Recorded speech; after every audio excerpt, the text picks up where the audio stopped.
Have you ever heard of a coronary stent? Of course you have, because most of us know someone who has received one. Nearly 2 million stents are placed in the United States every year. In fact, even some of the most famous people in society have stents, from George W. Bush, Rosie O'Donnell, Michael Bloomberg, and recently Bernie Sanders. So what exactly is a stent, and why is it such a common procedure?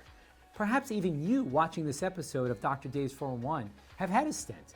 If so, be sure to let me know in the comments below. All of this and world-class humor on this episode of Dr. Dave's 411. Coronary artery disease is the #1 killer of men and women. The coronary arteries are responsible for feeding the heart oxygen and nutrition. Coronary artery disease is the buildup of cholesterol in the coronary arteries.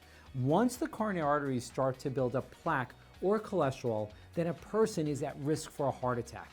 Sometimes the blockages need to be opened mechanically through a cardiac catheterization with a balloon called angioplasty, and then are kept open with a stent.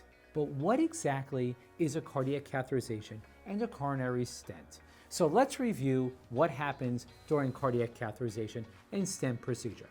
During a cardiac catheterization, a coronary catheter is inserted into an artery via your groin or wrist, where it is threaded into the coronary arteries which feed the heart blood.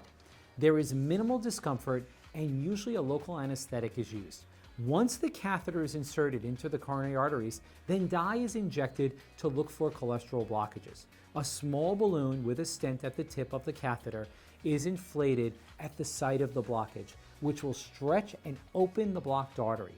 After the artery is open, the balloon is deflated and the catheter is removed. Next, a wire mesh scaffold called a stent is placed to keep the artery open and prevent it from re-narrowing after the angioplasty. Stents are miracle devices when a person is having a heart attack or severe chest pain. They are also very effective for people with blockages for which medicine is not helping to control their symptoms. But if a person is not in the midst of a heart attack or having severe chest pain, then the indication to get a stent becomes less compelling. For example, if a person has a blockage but no symptoms and a strong heart, then a stent might be less helpful because that person is probably better served with good medical treatment and lifestyle changes. It is important to remember that not every person with a blocked artery needs a stent, but rather they should have a discussion with their cardiologist about the different options available to them. Again, a stent is not the answer for every person with a blocked artery, but rather needs to be tailored to an individual's needs. Okay, time for Dr. Dave's 411 joke. What are the top 4 things you do not want to hear during your stent procedure? I don't know, what? Number 4, oops. Number 3, damn, page 10 of the manual is missing. Number 2, damn, there go the lights again. And number 1, everyone stand back, I lost my contact lens.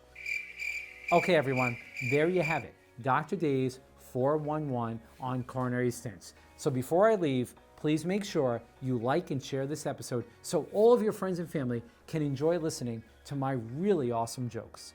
Until next time, this is Dr. Dave.